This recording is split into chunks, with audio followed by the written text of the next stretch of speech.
Perfecto. De nuevo, primero que todo, muy buenos días. Espero que estén muy bien. Vamos a partir la clase de hoy tomando como base lo último que vimos en la última clase. Déjenme acá compartir. Perfecto. Entonces terminamos la clase anterior hablando de estas sentencias que son break continue.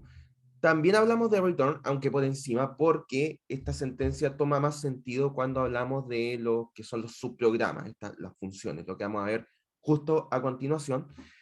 Pero en el intertanto hablamos del break y continuo, que son estas sentencias que normalmente, a pesar de que, por ejemplo, el caso de break también se puede utilizar en la sentencia switch, pero normalmente se utilizan en iteraciones.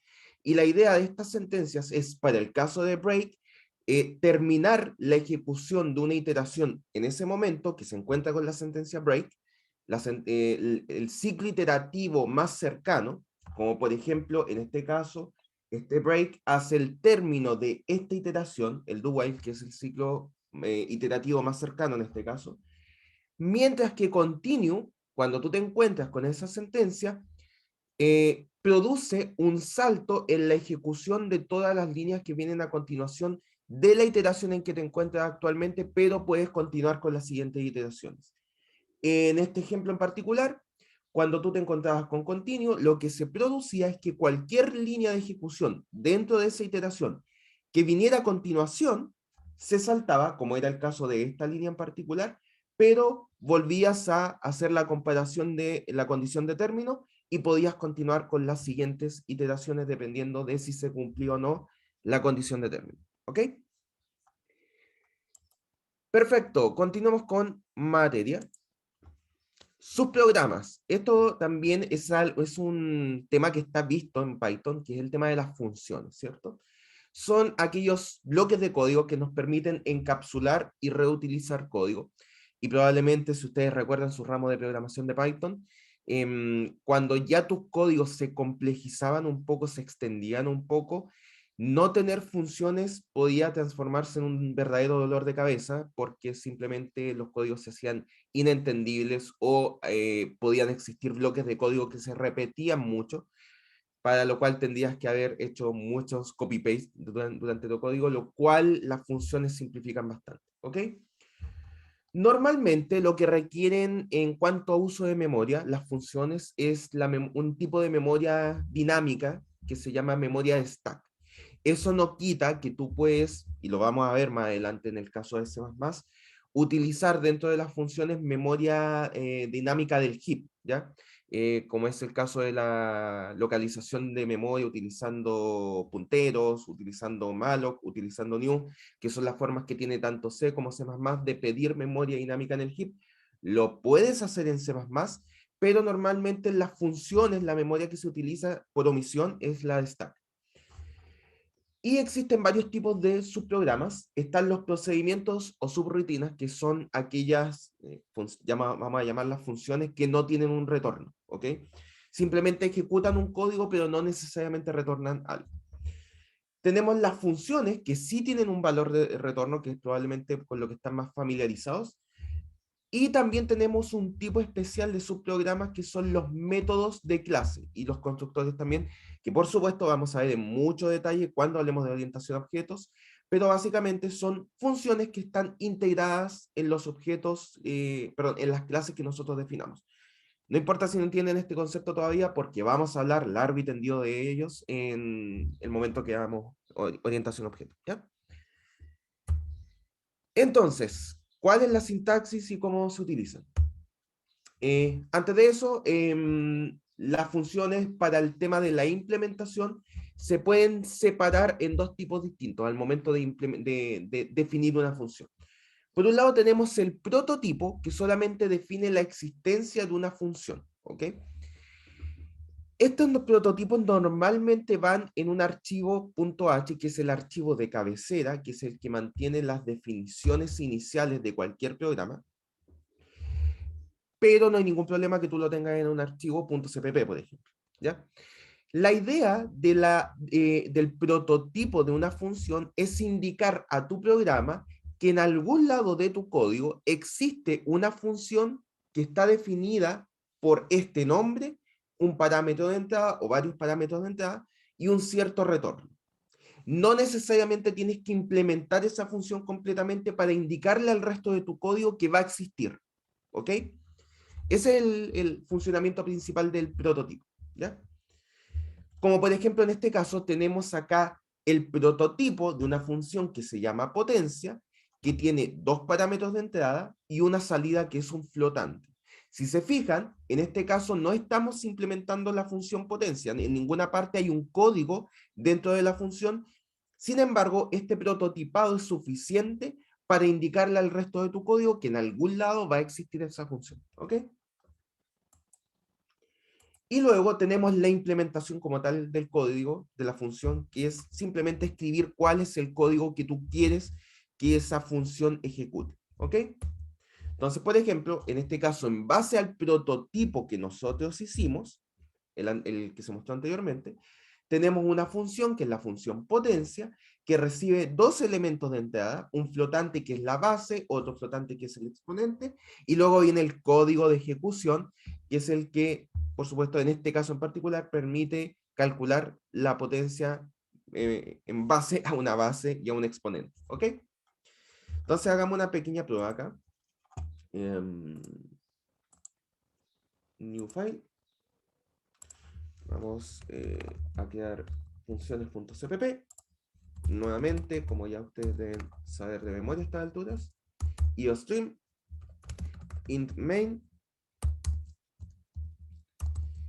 Perfecto. Y acá el retorno 1. ¿Ok? Entonces, lo único que vamos a hacer en este punto es simplemente hacer un llamado a una función que muestre algo por pantalla. ¿Ok? Entonces, llamado a función.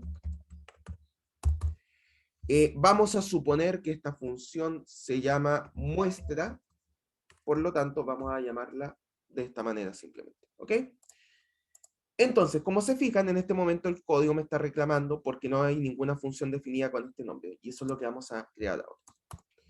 Entonces, vamos a crear una función, en este caso, que se va a llamar muestra, que lo único que va a hacer es mostrar algo por pantalla. Como no tiene valor de retorno esta función en particular, lo que tenemos que hacer es definir de manera explícita, a diferencia de lo que hacíamos en Python, el tipo del retorno. Y esto es importante, de la sintaxis de la función. La sintaxis de la función es siempre la siguiente. Primero viene cuál es el tipo de dato que vas a retornar, ¿ok? Si vas a retornar un entero, tienes que poner explícitamente que tu función va a retornar un entero. Si vas a retornar un flotante, por ejemplo, explícitamente pones que vas a retornar un flotante. Si no retornas nada, tienes que poner explícitamente que vas a retornar void. Void significa vacío, por lo tanto el retorno es vacío, ¿ok? Luego viene el nombre de la función, y luego, entre paréntesis, viene cuáles son el o los parámetros de entrada de la función en particular. Si tu función no tiene ningún parámetro de entrada, basta con que pongas los paréntesis vacíos, o puedes ser más explícito y poner que el parámetro de entrada es void. ¿Ya? Cualquiera de las dos opciones es válida. Y lo único que vamos a hacer acá es simplemente hacer, mostrar un mensaje por pantalla.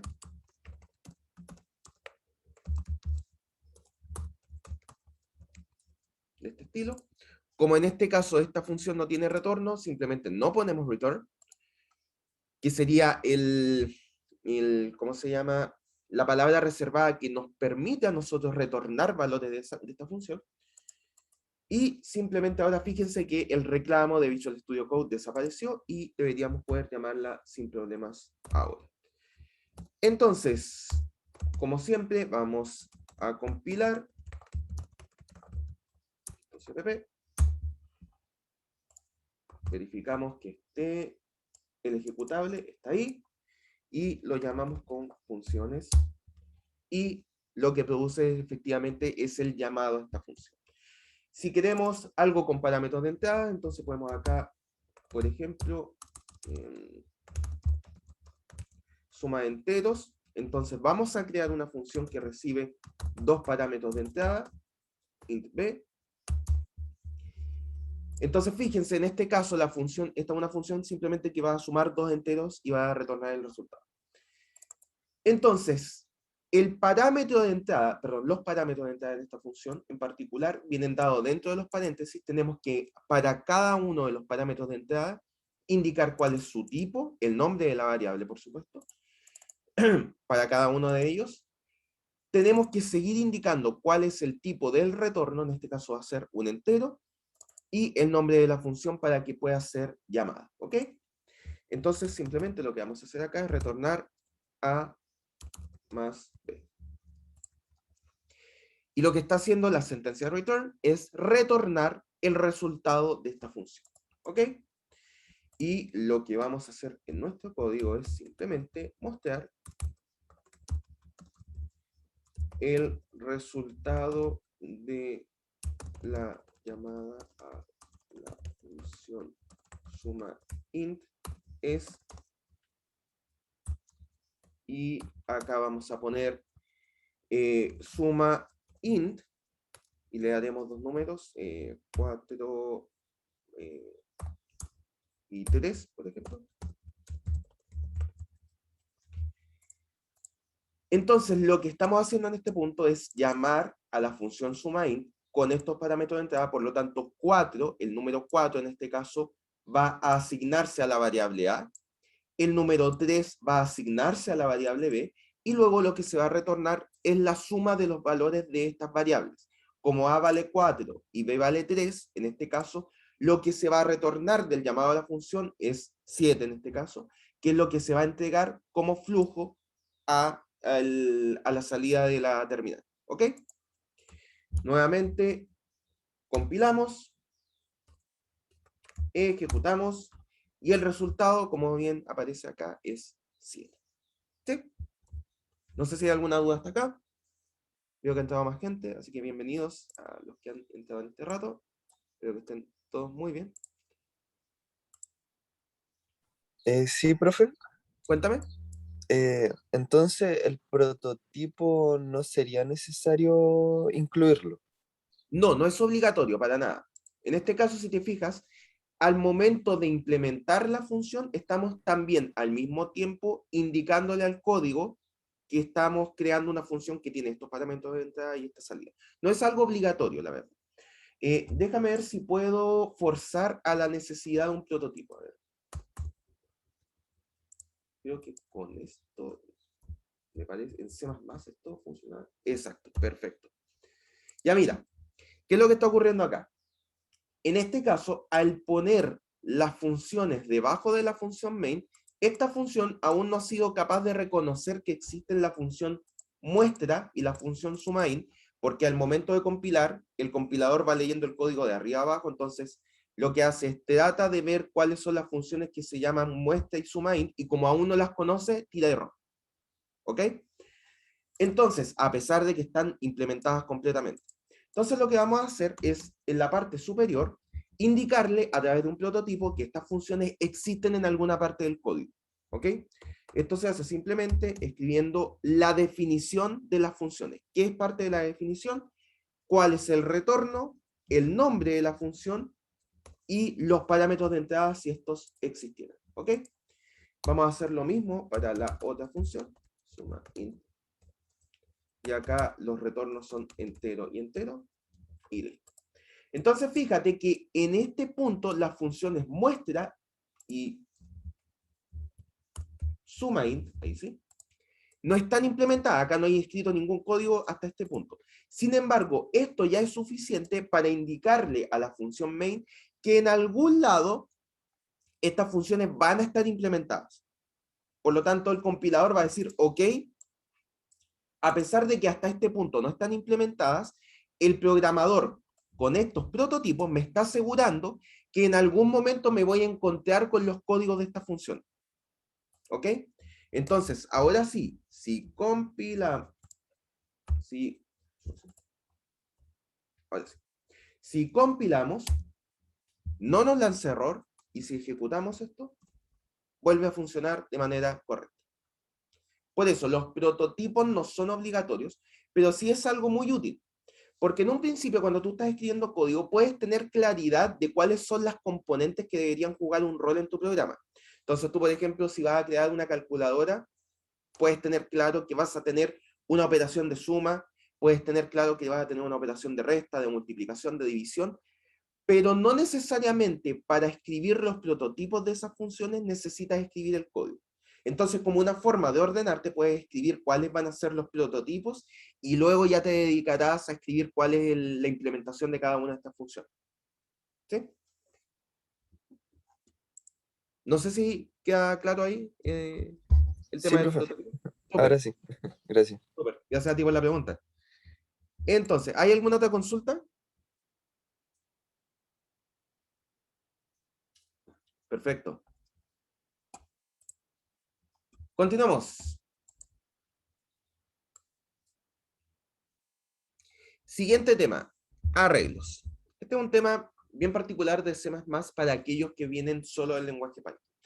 Nosotros en Python, voy a hacer acá la apertura de una pequeña consola Python, nosotros vimos el concepto de listas, ¿ok? Y las listas eran algo maravilloso porque tú podías agrupar datos, ¿ya? Entonces, si tú, por ejemplo, querías tener un conjunto de números, simplemente utilizabas esta notación para a la variable A asignarle una lista de números, que en este caso eran los números 1, 2, 3, ¿cierto? Entonces, en este punto, tú tenías asociado a esta variable esta lista de números. Pero las listas eran mucho más maravillosas que eso, porque si tú, por ejemplo, querías tener no solo una lista de números, sino que también una lista de números con texto y qué sé yo, con un flotante, con, con un range, por ejemplo, 10. Es decir, las listas, y esto funciona perfectamente, si tú llamas a la variable A en este punto, tienes una lista de todos estos elementos. Las listas son elementos que permiten en cada posición de esta agrupación almacenar prácticamente lo que tú quieres, ¿cierto? No hay una limitación al respecto. Lamentablemente, en C++ esto no ocurre. Existe un elemento parecido, que son los arreglos. Sin embargo, este tipo de elementos sí tienen limitaciones al momento de qué cosas puedes agregar en estos arreglos. De la misma manera que cuando tú en C o en C++ creas una variable y le tienes que definir un tipo, por ejemplo, creas una variable A y le defines un tipo entero, y esa variable solo puede recibir datos de tipo entero, los arreglos funcionan de una manera muy parecida. A pesar de que tienen una similitud con Python en el sentido de que te permiten agrupar datos, también tienen las limitaciones de C++ al momento de decir, si yo creo un arreglo, tengo que definir cuál es el tipo de los datos de cada posición del arreglo. ¿Ok? Es decir, si tú creas un arreglo de enteros, los únicos elementos que tú puedes crear en ese arreglo, que puedes agregar en ese arreglo, son elementos de tipo entero. Si tú creas un arreglo de flotantes, lo único que puedes agregar son flotantes. ¿Ok?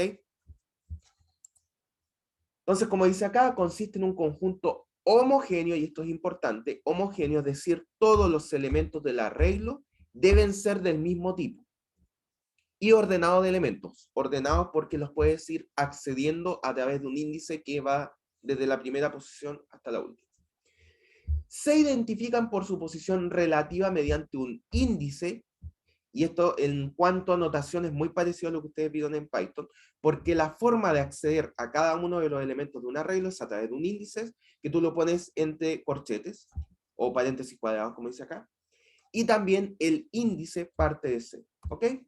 Entonces veamos un código de ejemplo. Arreglos.cpp. Vamos acá, iostream, int main. Entonces primero, return acá.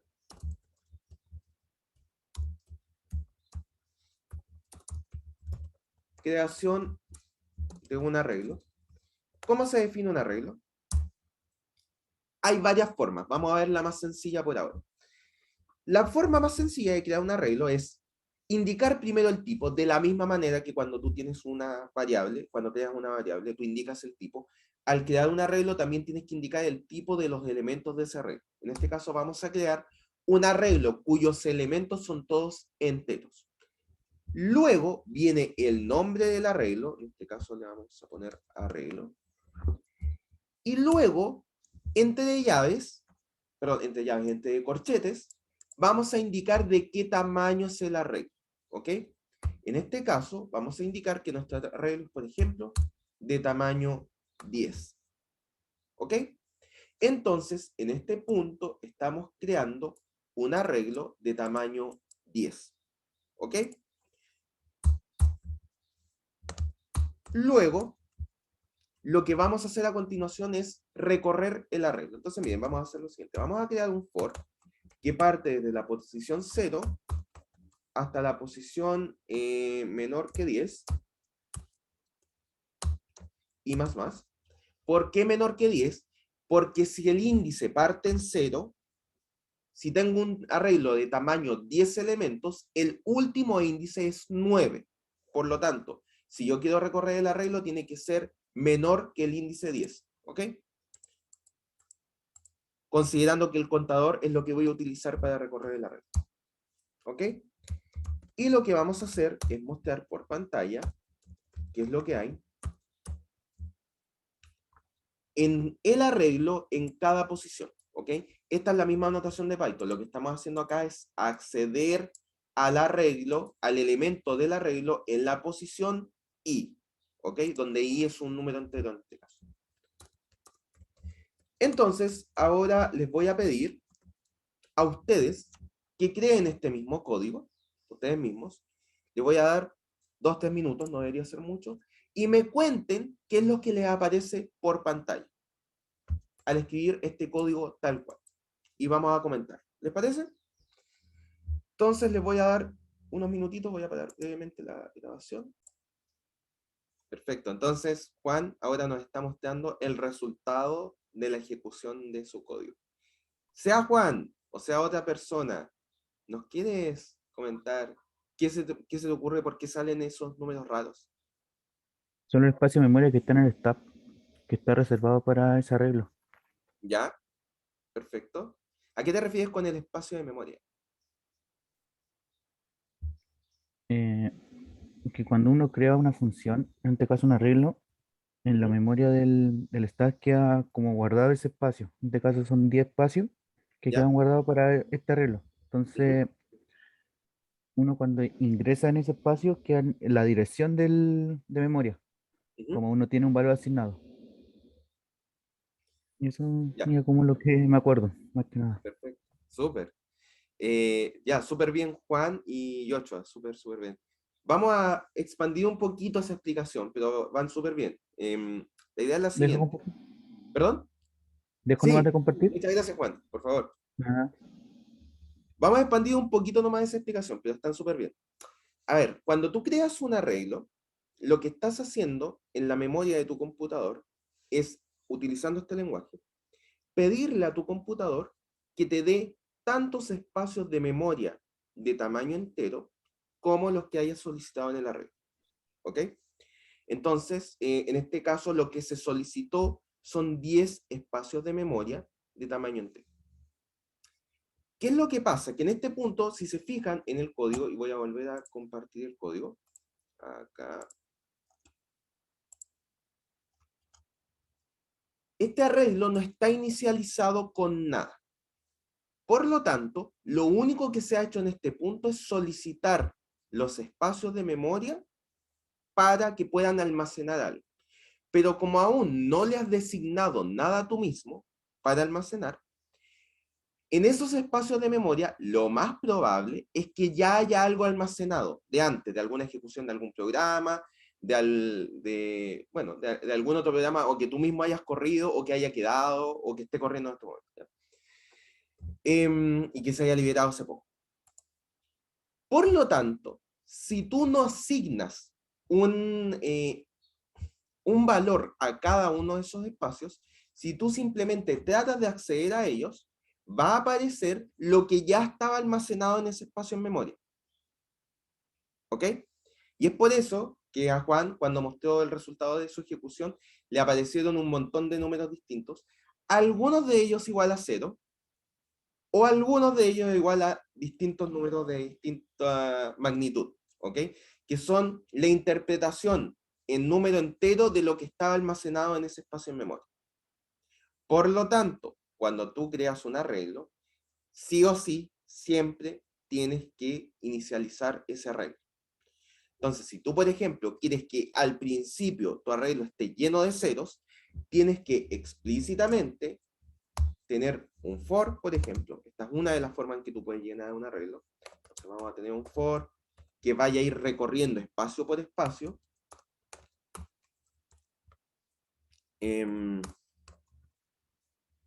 Del arreglo. Y lo que va a hacer esto es, a la posición i del arreglo, le voy a asignar el valor 0.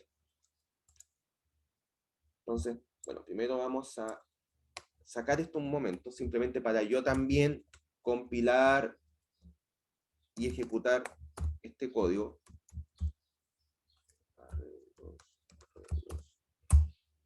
Y mostrarles que también aparecen estas cosas raras. Igual, en ocasiones depende del compilador. En este caso va a decir lo mismo. Pero la mayoría de los compiladores tienen este tipo de problemas. Puede ser que haya algún compilador en especial que haga la suposición de que cuando tú no inicializas un arreglo lo llenes de 0, pero no es el caso general. ¿Ya? Entonces, si no inicializamos las posiciones del arreglo, aparecen cosas como esta. Entonces lo que vamos a hacer es inicializar esto. Y ahora volvemos a compilar, ejecutamos, y ahora sí, todos los elementos iniciales del arreglo parten en 0. ¿Ok? Como una inicialización. ¿Dudas hasta acá?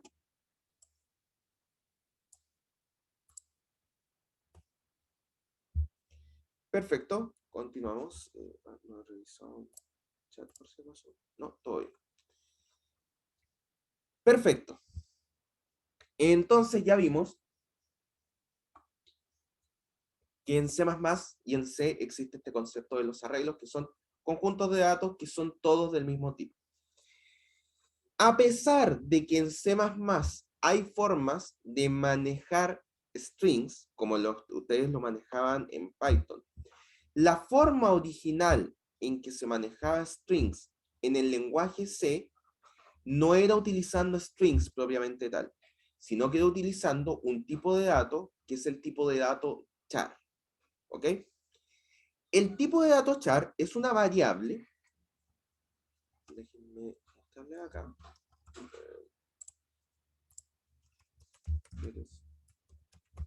.cpp con un ejemplo.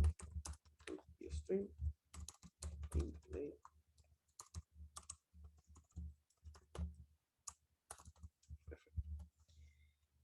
El tipo de dato char es un tipo de dato pequeño, es de, si mal no recuerdo, 1 byte de tamaño.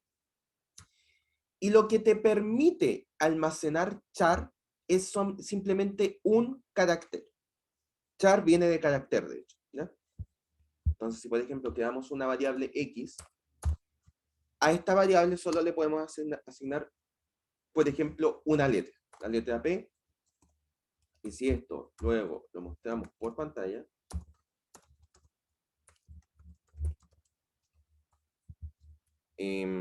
compilamos,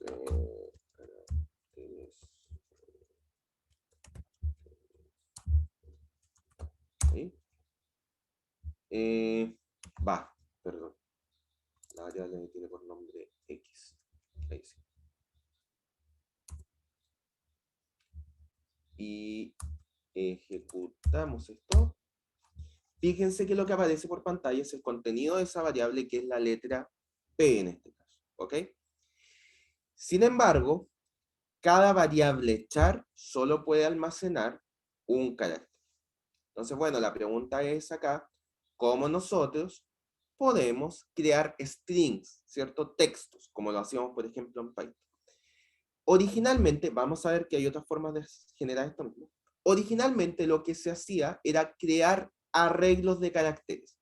Es decir, tener una variable que fuera un conjunto de caracteres donde cada posición representara una letra. Y con eso tú podías formar ahora palabras, frases, textos. ¿Ok? Entonces, como dice acá, las cadenas de caracteres string se definen en C como arreglos de tipo char. Insisto, vamos a ver en otro momento que existen otras maneras de generar esto mismo.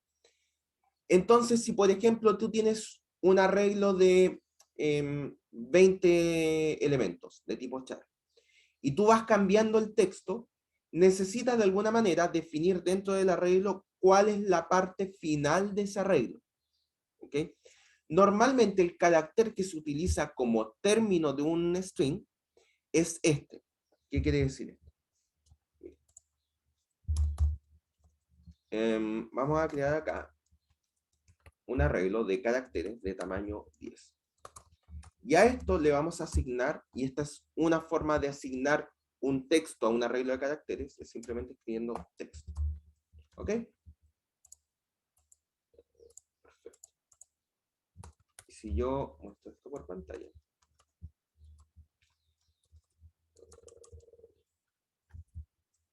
Arreglo.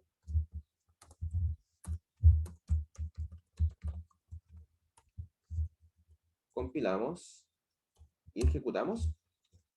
En este caso nos va a mostrar texto. ¿Ok? ¿Qué es lo que ocurre? Creamos un arreglo de 10 caracteres, pero sin embargo le asignamos un texto de 1, 2, 3, 4, 5 caracteres. ¿Cierto? Por lo que tanto acá hay un tema. ¿Cómo el cout sabe que lo que tiene que mostrar es solamente hasta texto? Porque si es un arreglo de 10 caracteres, por supuesto que hay más posiciones con elementos dentro, ¿cierto? Entonces, ¿qué es lo que ocurre? En la posición 0, por supuesto que está la letra T. De hecho, les voy a mostrar un ejemplo acá. ¿Qué es lo que pasa si uno llama este arreglo en la posición 0? Inline. En la posición 0 aparece la letra T. Si nosotros compilamos esto y luego lo ejecutamos, fíjense que aparece la letra T acá, porque esto sigue siendo un arreglo. ¿Ok? Por lo tanto, posición 0 aparece la letra T. En la posición 1 aparece la letra E. Posición 2, X. Posición 3, T, perdón. Posición 4 aparece la O. Y en la posición índice 5, automáticamente C y C++ agregan un nuevo carácter, que es el carácter este de acá. ¿Ok? Este carácter. Este carácter es el que le indica al compilador y al lenguaje que hasta ahí llegó el texto. Por lo tanto, solamente muestra por pantalla el contenido que viene hasta antes de este carácter. ¿Ok? Y es por eso que es capaz cout de entender que solo debe mostrar el texto hasta la letra O en este caso. ¿Ok? Perfecto.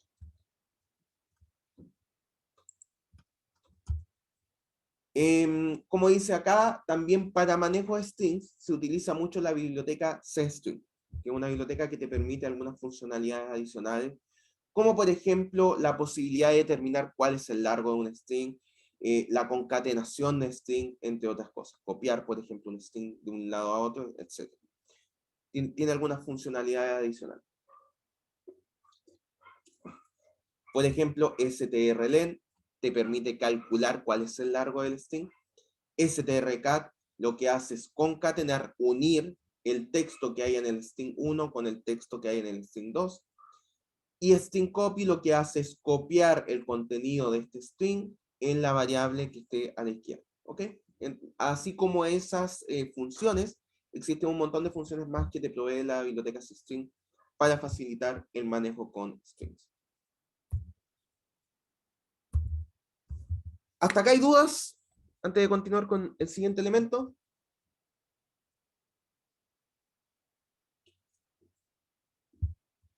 Consultas. ¿Nada por acá? Perfecto. Continuamos. Estructuras. Nosotros, hasta el momento, hemos visto lo siguiente.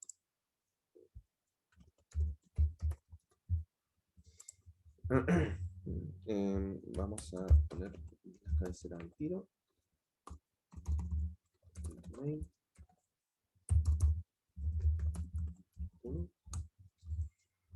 Si, por ejemplo, nosotros quisiéramos crear un programa que almacene los datos de una persona, por ejemplo, el nombre y su edad, tendríamos que hacer lo siguiente. Tendríamos que crear un arreglo de caracteres de, por ejemplo, tamaño 20, que almacene el nombre, Patricio, por ejemplo, vamos a ponerle. Y luego otra variable que se llame edad, que son 35. Y luego podríamos utilizar estas variables, ¿cierto? Como el nombre es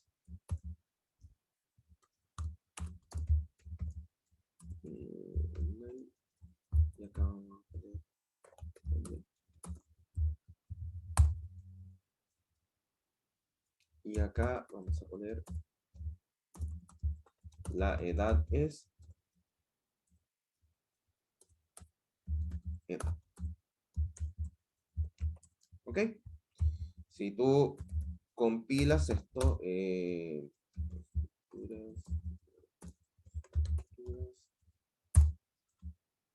y lo ejecutas, aparece cuál es el nombre asociado a esta variable y la edad asociado a esta variable.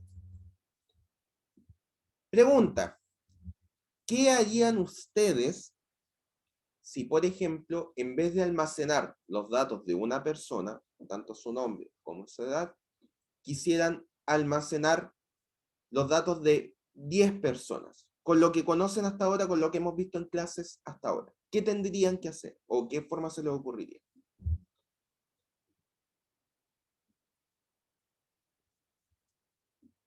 ¿Se les ocurre alguna forma?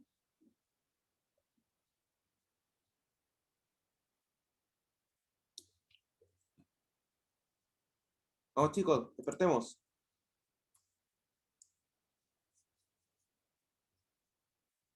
Vamos a hacerlo a dedillo. Camilo, ¿estás por ahí?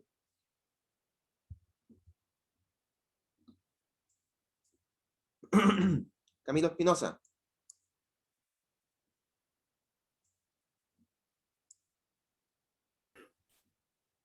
A mí se me ocurre hacer un Sí, arreglo para hacer las personas. ¿Perdón? A mí se me ocurre hacer como un arreglo para ir agregando los nombres de esas personas. Ya, un arreglo, perfecto. Camilo, ¿estás de acuerdo que vi que alcanzaste a desmutear el micrófono? Muchas gracias, Juan. o sea, decía que, que no se me ocurría, que estoy, pero no se me ocurre cómo Ya, hacerlo. perfecto. No hay problema, no hay problema. Ese Camilo. Ya, Juan decía, por ejemplo, hacer un arreglo de personas. Dice, y acá estaba hablando por el chat, perfecto. Efectivamente, una forma sería crear un arreglo para almacenar estos datos. Con lo que sabemos hasta ahora, con lo que hemos visto en clase, tendríamos que crear un arreglo de caracteres, en donde cada posición fuera un arreglo para almacenar nombres. Y luego tendríamos que crear un arreglo de edades, con lo que sabemos hasta ahora, de manera tal de que, por ejemplo, la persona en la posición 0 de cada uno de estos dos arreglos represente tanto el nombre en el primer arreglo como la edad en el segundo arreglo. Si quisiéramos agregar un tercer dato, como por ejemplo puede ser estatura, tendríamos que crear un tercer arreglo y siempre tener cuidado que, por ejemplo, el índice posición 0 representa todos los datos en estos tres distintos arreglos del nombre, la edad y la altura de esa persona. y mantener eso en el tiempo, lo cual puede ser complicado. ¿Ya?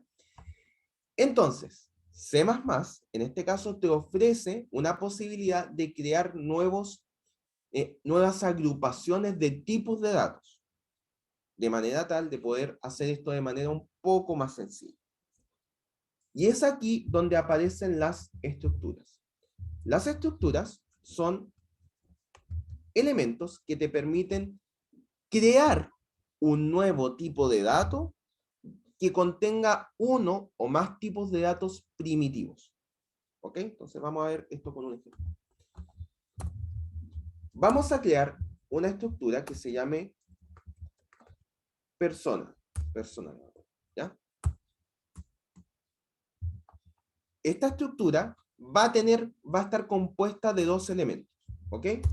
Va a estar compuesta de un arreglo de caracteres, que va a ser el nombre de tamaño 20, y la segunda componente va a ser una variable de tipo entero, que es la edad.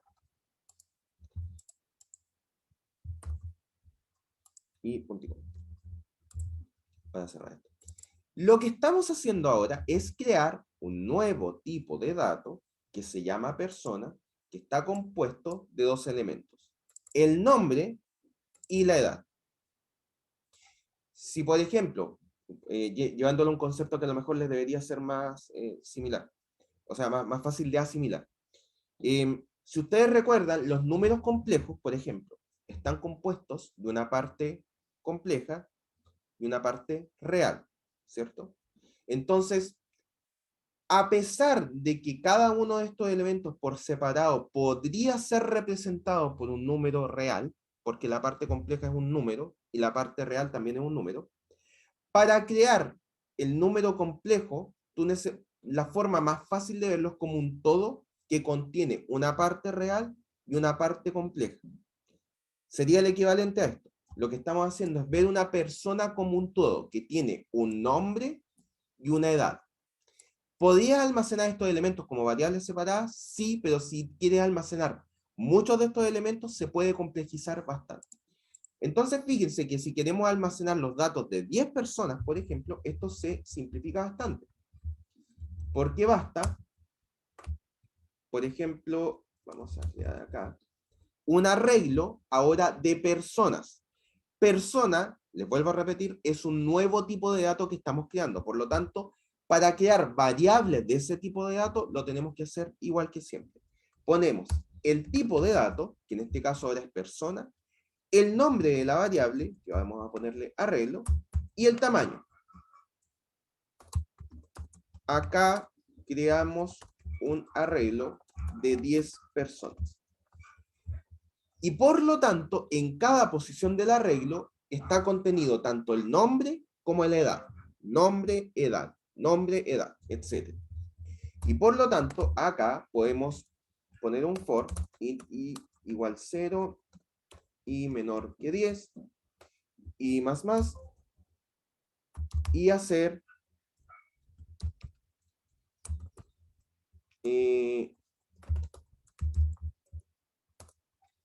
ingrese nombre en line. Y lo que vamos a hacer es pedirle al usuario que ingrese el nombre. Como queremos agregar un nombre a la persona en la posición i, fíjese eso, tenemos que hacerlo de la siguiente manera. Primero, vamos a tomar a la persona que se encuentra en la posición i. Recuerden que esto es un arreglo, por lo tanto, utilizamos la notación de arreglo. Arreglo en la posición i. Con eso ya tenemos la persona completa. ¿Ok?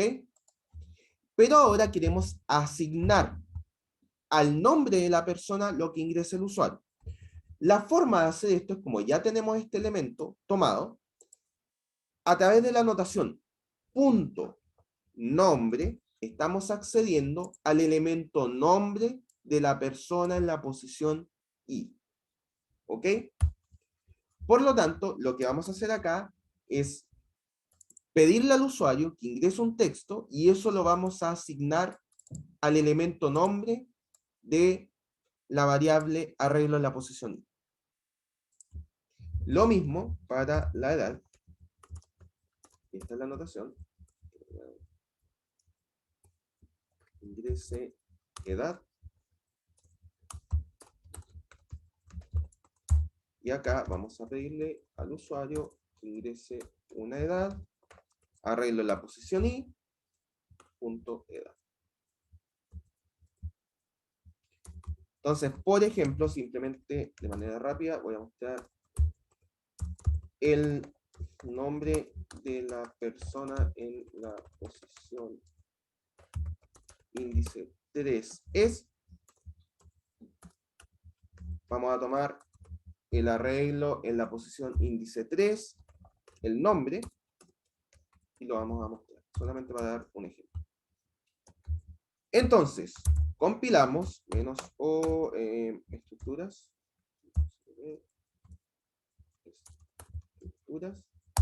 compilamos, ejecutamos, y acá tenemos que empezar a ingresar nombres. Patricio, Pedro, Juan, 24, María, 30, Ernesto, José, 80, Camilo, 21, Loreto, 56, ¿cuál me falta? Nombres, 72, Juan, no, 30, Miguel, 37. Por fin, terminé. Entonces, el nombre de la persona en la posición índice 3 es María. Sería 0, 1, 2, 3. María. ¿Sí? Me salió, le he puesto menos elementos a la regla. Pero se entiende el ejemplo, espero. ¿Alguna duda hasta acá, chicos? ¿Se entiende bien? Sí, sí, sí. Súper, súper. Gracias. Entonces, como dice acá, cada elemento individual, campo, miembro o atributo es identificado con un nombre, en donde tú tienes que ponerle este nombre a cada uno de los elementos que van a componer la estructura.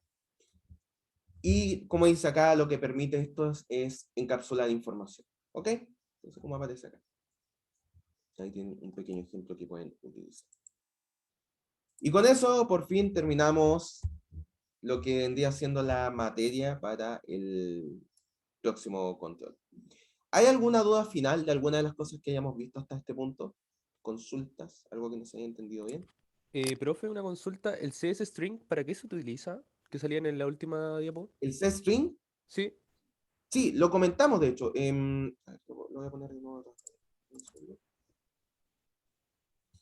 Sí, como les dije, el C-string es la biblioteca que te entrega funcionalidades sobre... Ay, no estoy compartiendo.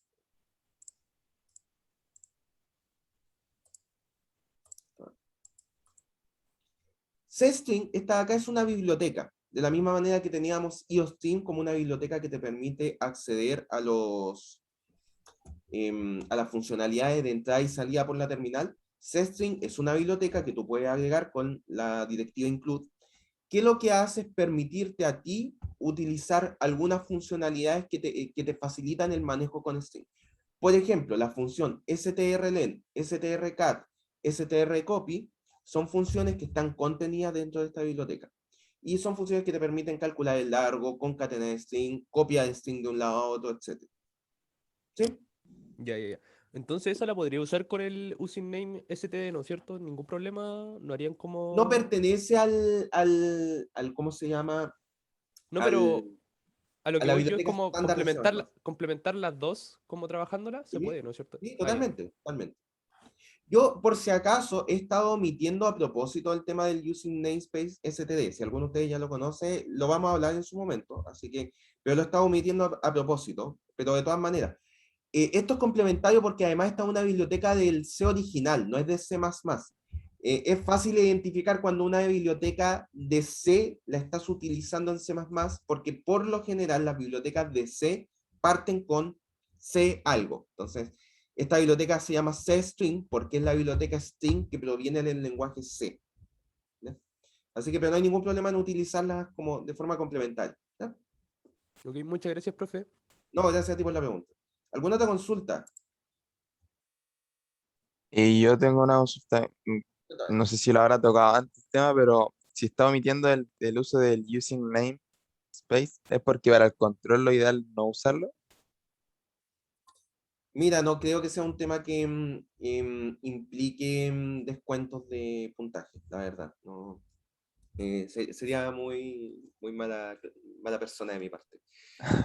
Lo estoy omitiendo por algo. En algún momento vamos a tener nuestra conversación sobre el namespace y el caso particular de STD, ¿ya? Por eso digo, lo he estado omitiendo a propósito, pero no hay ningún problema con que ustedes lo utilicen para Mm, minimizar el código, que es por lo que normalmente se utiliza, ¿ya? ya, gracias. Súper, gracias a ti por la pregunta. ¿Alguna otra consulta? Eh, lo mío era más el sentido de hasta aquí entra el control, pero justo lo dijo después cuando terminó la diapo, que llega a esta estructura. Sí, entra hasta acá, hasta lo que vimos hasta este momento, ¿ya? Vamos a seguir viendo materia en los minutitos que quedan, o por lo menos introducir la siguiente materia, que tampoco es materia lo que, lo que nos queda ahora. Vamos a empezar a hablar de los proyectos. Yo al principio de la asignatura les dije que en alguna parte íbamos a empezar a trabajar en un proyecto, entonces este es el momento en que yo les empiezo a comentar sobre esto, ¿ya? ¿Alguna otra consulta de lo que Profe, hemos ¿vamos visto a hasta este realizar momento? práctico? ¿Perdón? ¿Vamos a realizar algún práctico, algo así, previo como al control, algo así? ¿No? Para eso están las ayudantías.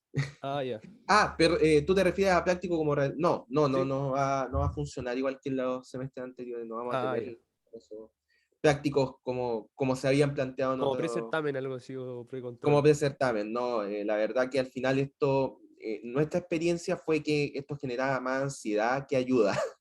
Ya, ya. Así que la verdad que lo bueno de todo esto fue que el hecho de generar prácticos y los controles anteriores generó una gran cantidad de material de estudio para ustedes ahora. Eso ha sido bueno. Pero para la gente que tenía que vivir los prácticos y los controles, al final el práctico se transformaba en un control más. Entonces, optamos por no ir por esa vía. Así que no va a haber un práctico como tal. Ok. ¿Alguna otra consulta?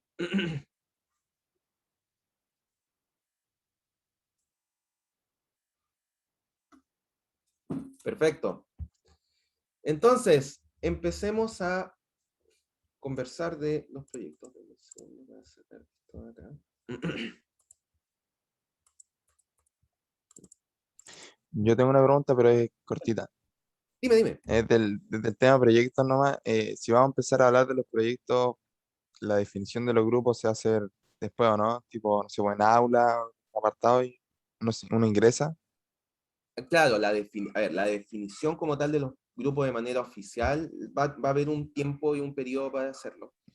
La Ya, definición, que ustedes empiecen a juntarse con sus compañeros, por favor, háganlo desde ayer. ¿Ya? Empiecen a ver qué ya, temas pueden armar, qué proyectos pueden hacer. Recuerden que en este curso en particular los proyectos tienen que tener una orientación matemática por los pasos que van a ir dándose, las etapas que van a ir dándose dentro del proyecto. Hay una etapa, a ver, empecemos a hablar desde del proyecto como tal. El proyecto, yo les había comentado, que va a tener tres distintas etapas. ¿Y por qué tiene que estar orientado matemáticamente? Por lo siguiente. La primera etapa para todos los proyectos es, tú tomas un problema matemático y lo resuelves a través de un algoritmo, utilizando por supuesto el lenguaje C++. ¿Ya? Entonces tú tomas este problema matemático y lo resuelves utilizando este lenguaje. Esa es la primera etapa. La segunda etapa va a ser ese código que tú generaste para resolver este problema, ¿cómo le puedes dar algún tipo de visualización gráfica? Y literalmente es un gráfico lo que tienen que mostrar. Nosotros en algún momento vamos a empezar a hablar de Qt como biblioteca para generar interfaces gráficas, pero en esa parte solamente nos vamos a enfocar en que ustedes puedan, a partir del código que ustedes generaron y que a lo mejor los resultados lo pueden mostrar simplemente por la terminal, puedan generar por ejemplo, un gráfico visual que te permita ver el resultado de manera más visual, preguntando un poco. Sin embargo, hasta este punto no tenemos forma de poder mover los parámetros. Imagínate el siguiente problema, que tú estás resolviendo, por ejemplo, las derivadas como problema de proyecto. Entonces, la primera etapa sería poner dentro de tu código una función con la cual tú quieres resolver la derivada y resolverla. Depende de la complejidad del problema si es suficientemente o no hacer eso, pero estoy dando como ejemplo. La segunda etapa, tú tendrías que mostrar un gráfico de la función con la derivada utilizando tu código como base. ¿Ya? Y en la tercera etapa, deberíamos ser capaces de empezar a manipular esto que al principio teníamos como hardcodeado, que teníamos puesto de manera más fija, poder manipularlo. Por ejemplo, que tú puedas tener una perilla que te permita calcular cuál es la derivada en un cierto punto del gráfico. O poder, por ejemplo, manipular cuál es la función a la cual le quieres calcular la derivada. ¿Sí? La tercera etapa entonces se traduce en que tú puedas tener perillas que te permitan manejar parámetros dentro del problema matemático que tú resolviste. ¿Ya? Eso a grandes rasgos en cuanto al proyecto. No sé si hasta acá queda claro por qué tiene que ser matemático y por qué, cuáles son las etapas del proyecto.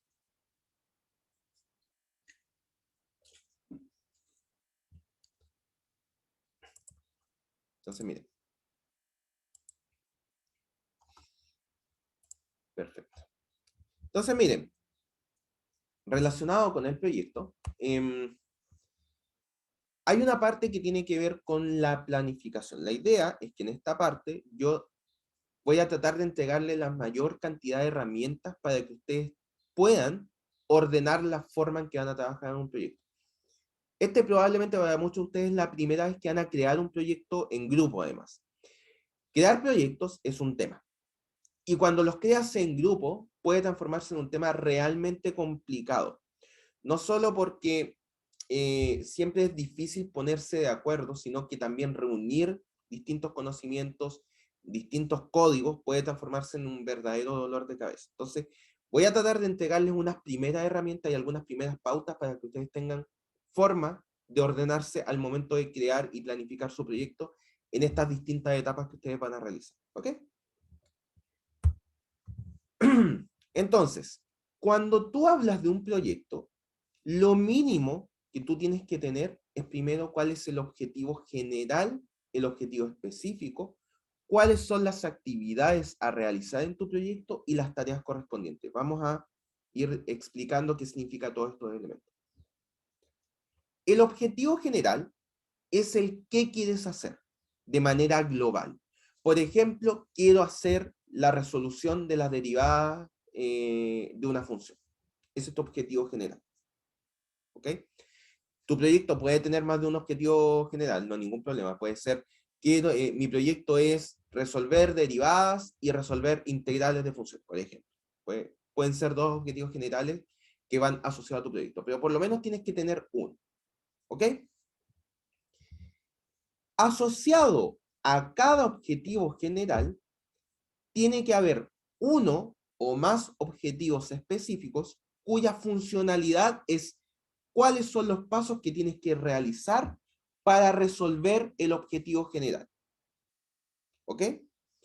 Por ejemplo, para resolver el objetivo general de la resolución de derivadas, por ejemplo, tengo que generar como objetivo específico la implementación de funciones, implementar funciones, por ejemplo, en el lenguaje C++, funciones matemáticas, en ese sentido. Calcular derivadas de funciones en C++, por ejemplo. Esos serían objetivos específicos que van en línea en la resolución del objetivo general. Y fíjense cómo yo concretizo pasos para la resolución del objetivo general. ¿Ok? Luego vienen las actividades que van en la línea de cómo yo puedo lograr cada uno de esos objetivos específicos. Por ejemplo, calcular las derivadas de una función en C++. Voy a tener una cierta cantidad de actividades. Es decir, por ejemplo, paso 1, estudiar qué bibliotecas hay implementadas en C++ que cumplan esta función. Actividad 2, cómo implementar estas funciones en mi código. Paso 3, probar que estén funcionando correctamente. Paso 4, y así cada una de las actividades que van en línea a que nosotros podamos resolver el objetivo específico. Y cada actividad la puedes desglosar en tareas más pequeñas, ¿ok? Entonces, por ejemplo, tú puedes decir, para estudiar cuáles son las bibliotecas que están implementadas en C++ para la resolución de derivadas, por ejemplo, tú puedes decirle a Juanito que busque en tal página. A Pedro va a estudiar en los libros de matemática cuáles son los algoritmos que se utilizan para resolución de derivadas. Y le vas dando tareas a cada una de las personas y las vas designando. Entonces, cada uno de estos elementos tiene un nivel de especificidad mayor. ¿Ok? Entonces, si lo vemos esquemáticamente, nosotros tenemos un problema que queremos tener una forma sencilla de poder resolver las derivadas, por ejemplo. Y de ahí aparecen los requerimientos. Yo, por ejemplo, como requerimiento, quiero que esto pueda visualizarse de manera gráfica, que yo pueda escoger el punto en donde yo quiero calcular la derivada, que esto me sirva para calcular derivadas polinomiales, por ejemplo, por poner algún requerimiento en particular. Y toda esa toma de requerimientos se transforma en un objetivo o en un conjunto de objetivos generales. Y cada uno de esos objetivos generales va a tener asociado uno o más objetivos específicos, los cuales van a tener asociado una o más actividades y los cuales van a tener asociado una o más tareas. ¿Ok? Acá donde viene una explicación mayor del objetivo general, que es el que se espera como resultado del proyecto.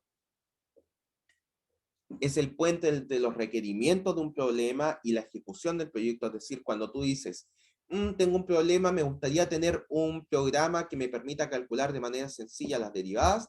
Este es tu problema y el objetivo general es el que te va a ser el puente para determinar cómo vas a llegar a resolver, en este caso, el tema de las derivadas.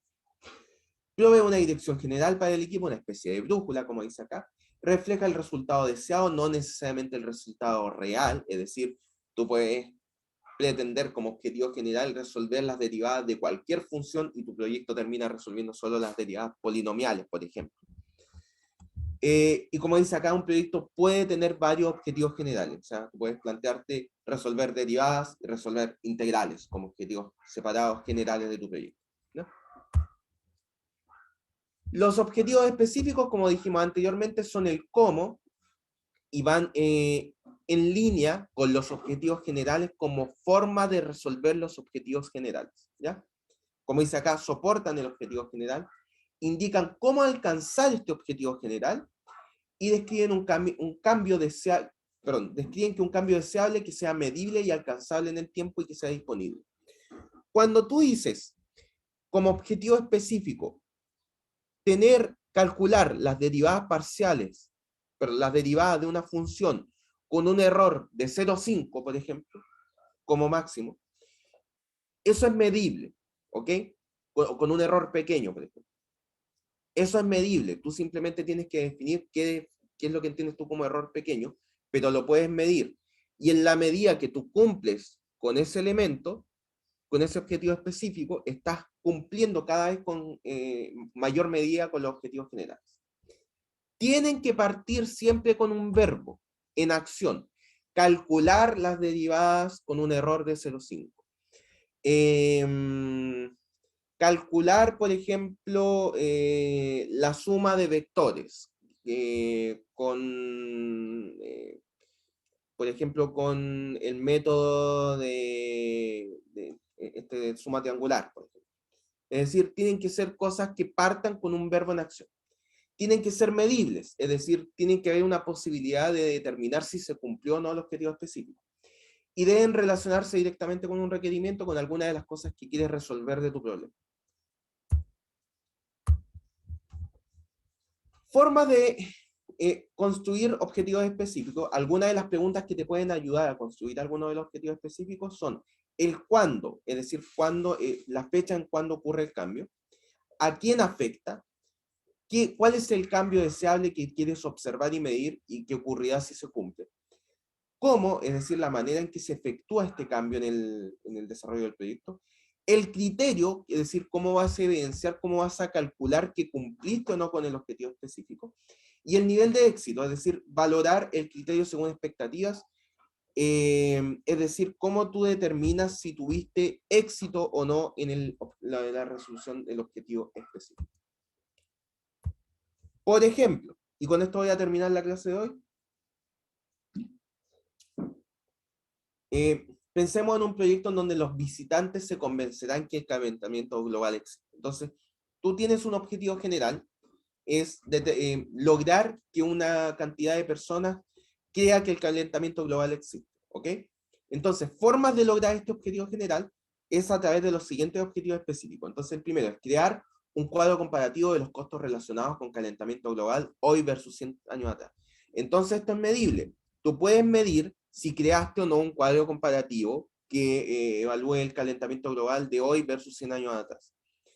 Ilustrar los efectos del calentamiento global con una galería de fotos. Tú puedes medir perfectamente, ¿pudiste crear la galería de fotos, sí o no? Identificar y explicar los mitos acerca del calentamiento global. Tú puedes determinar si lograste encontrar una cantidad adecuada de mitos sobre el calentamiento global y explicar alguna explicación sobre ello. Entonces, fíjate que cada uno de los objetivos específicos van en línea con el objetivo general, que es convencer que el calentamiento global existe. ¿Hay alguna duda hasta acá? Yo creo que con esto vamos a terminar la clase de hoy. En la siguiente clase vamos a seguir hablando de los proyectos. No sé si hay alguna consulta hasta este punto.